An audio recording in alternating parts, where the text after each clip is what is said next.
Dahil nga ayoko na mag-soft drinks, ito na ang pinalit ko. Ito nga pala ang soderizer.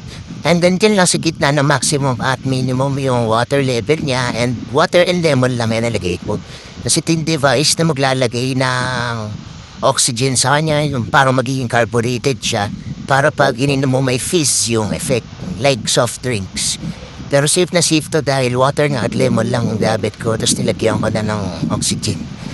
And good na good to para sa mga ayaw na mag-soft drinks. Ito yung good alternative kasi yung effect ng soft drinks after kumain, masasatisfy ka din dito at mas maganda pa.